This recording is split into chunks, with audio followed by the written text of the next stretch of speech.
देखो दोस्तों, जिन भी भाई बहनों के साथ गलत हुआ है, यदि आपको ये लगता है कि हमारा पहले सिलेक्शन हो रहा था लेकिन नॉर्मलाइजेशन के बाद जैसे ही रिजल्ट जारी किया जाता है तो हमारे पैरों के नीचे से मानो पृथ्वी यहाँ से गायब सी हो गई हो ना, यानी आपको ये लगता है कि आपके नंबर काफ़ी कम किए गए हैं।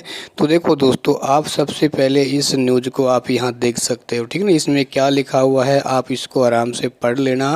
देखो, आपका भी समर्थन है वो बहुत ही ज़रूरी है, ठीक है ना। देखो, आपको कोई भी काम करना है बहुत ही आराम से करना है, ठीक है ना। ऐसा नहीं है, आप अहिंसात्मक तरीके से आपको अपनी आवाज़ को उठाना है, ठीक है ना, ताकि भाई हो सके कि कर्मचारी चयन बोर्ड के अध्यक्ष का दिल है वो पसीज जाए और दोबारा है रिजल्ट रिवाइज करने के लिए उनको मजबूर होना पड़े, ठीक है ना। देखो साथियों, ऐसा है कि जिस प्रकार से रिजल्ट जारी किया गया है, आप ये मान के चलो कि प्रदेश का जो हर युवा है वो कहीं ना कहीं निराश है। देखो, ये तो रिजल्ट तो जारी तो हुआ, आप ये सोच सकते हैं आने वाली कितनी भर्तियां हैं बड़ी बड़ी। फोर्थ ग्रेड भर्ती है, रीट मेंस की भर्ती है जिसमें 15-15 लाख से अधिक आवेदन आने वाले हैं। और जब आप ये सोच सकते हैं पशु परिचर जिसमें मात्र 10.5 लाख युवाओं ने एग्ज़ाम दिया था, तो तब इसमें ये हालत हो सकती है 6 शिफ्टों में। तो जब 15 लाख से अधिक अभ्यर्थी एग्ज़ाम देंगे तो सोचो साथियों कितनी शिफ्ट में आपका एग्ज़ाम हो सकता है। और उस समय भाई साहब नॉर्मलाइजेशन हो गया तो बड़ी समस्या हो सकती है, क्योंकि देखो इनमें एक फोर्थ ग्रेड भर्ती है उसमें भी एक एग्ज़ाम होगा, उसके अलावा रीट मेंस है उसमें आपका जो फाइनल मेरिट है उसी से आपका चयन होगा।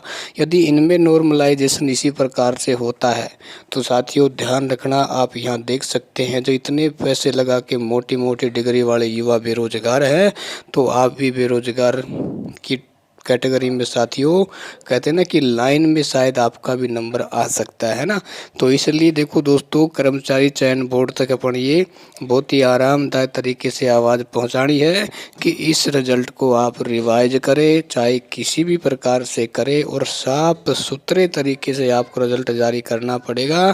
देखो, आप चाहे 2 गुना कैंडिडेटों को पास कर दे, चाहे आप 1.5 गुना कैंडिडेटों को पास कर दे, लेकिन ऐसा मत करो यार। आपने 3,84,000 से अधिक बच्चों को पास कर दिया, यानी सभी के मन में आपने लड्डू फोड़ने का काम किया है।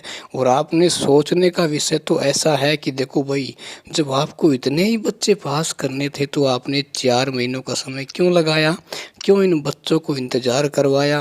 क्योंकि भाई मान लो आप पहले ही जारी कर देते, है ना, तो कम से कम ये अगली भर्तियों की तो तैयारी करें। लेकिन आपने इनको ना तो घर का छोड़ रहे हो ना आप घाट को छोड़ रहे हो, है ना। क्योंकि मान के चलो जिनका 3,84,000 यानी जो एक विशाल काय डायनासोर जैसी जो पीडीएफ जारी हुई है 2230 पेज की भाई साहब, जिसमें जिनका रोल नंबर है उसको तो यही लग रहा है आपका भी सिलेक्शन होगा, आपका भी सिलेक्शन होगा, ठीक है ना।